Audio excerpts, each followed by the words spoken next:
Last month, families and staff from Runberg joined with many others from across the state to protest school vouchers. There's been a lot of discussion around these, both for and against them.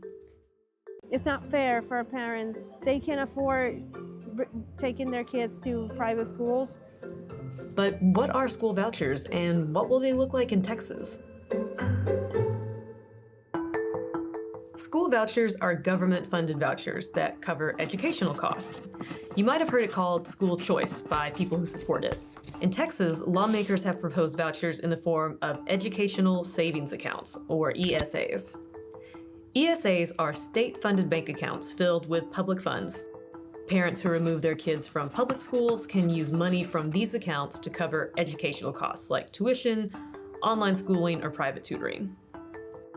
Lawmakers want to set aside $1 billion to start ESAs, allocating about $10,000 per student. That means that there is enough money for up to 100,000 students. So who's eligible for this money? Anyone zoned to a K-12 Texas school, including students already in private school. If more people apply, then there are spaces. Priority will be given to students with disabilities and to families earning about 5 times the federal poverty level. So why do lawmakers want school vouchers? Proponents argue that it gives middle and lower income families more schooling options, helps homeschoolers, and makes public schools more competitive. But opponents say vouchers take money away from public education, and that 10 grand isn't enough to cover private tuition if you can even find a private school in your area. The average private school tuition in Texas is just over $11,000. It's a little higher in Travis County. The average tuition is over $16,000, and fees will run you an additional $1,800. Data from the National Center for Education Statistics show that most private schools in Texas are concentrated around major cities. In most rural areas, there are no private schools. 92 counties have less than 5 private schools. This is why lots of rural lawmakers opposed vouchers in the past. Even in cities like Austin, private schools might not be accessible or affordable. In Travis County, there are 81 private schools. Hardly any are in Austin's Eastern Crescent. But if there's a school that you can get into that's close by, do vouchers work? Are these schools better? It's a little tricky to say. U.S. News ranks Texas as 28th in pre-K through 12 education. But while public schools have to share state test scores, private schools don't have to share that data. Opponents point out that there's actually a lot of stuff private schools don't have to do. Anyone can apply to a private school, but they don't have to accept you.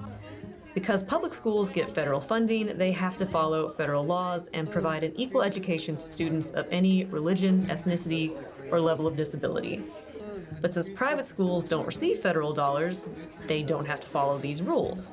The Texas Private School Association says that 75% of private schools do serve students with disabilities. Save Texas schools! Save Texas schools! But since 25% do not, some disability rights advocates say that it is still discrimination. Now, Texas isn't the only state that's interested in school vouchers. Arizona actually started a school voucher program in 2022. So how's that been working out for them? Arizona uses empowerment savings accounts. The goal was that lower income families could also afford a private education.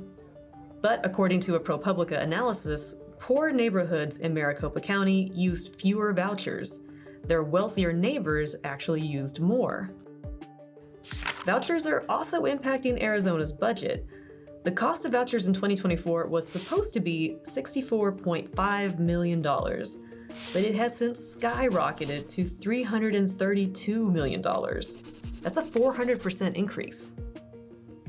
Arizona has to make up for these losses by cutting other state programs and projects. Now, Texas does have money. The state is currently sitting on a $24 billion budget surplus. But voucher opponents say that money should be used to fund public schools, which they say are underfunded. They're also concerned that vouchers will make that worse. So, why are we hearing so much about school vouchers all of a sudden? They make it sound like you can't have both school choice and robust public schools. That's completely false. The reality is Governor Greg Abbott has been pushing for school vouchers for years. In the past, he lacked enough support because lots of rural lawmakers opposed school vouchers.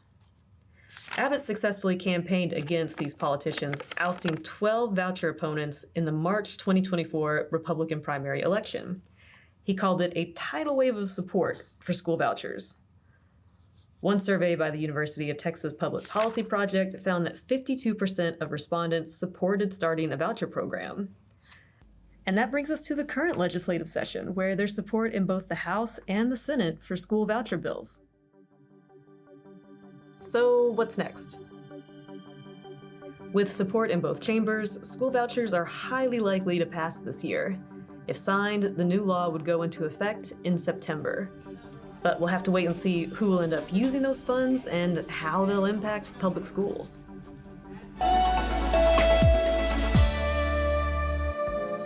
Thanks so much for watching. If you like this video, be sure to subscribe for more from Austin Insight. You can also watch full episodes of Austin Insight for free on the PBS app.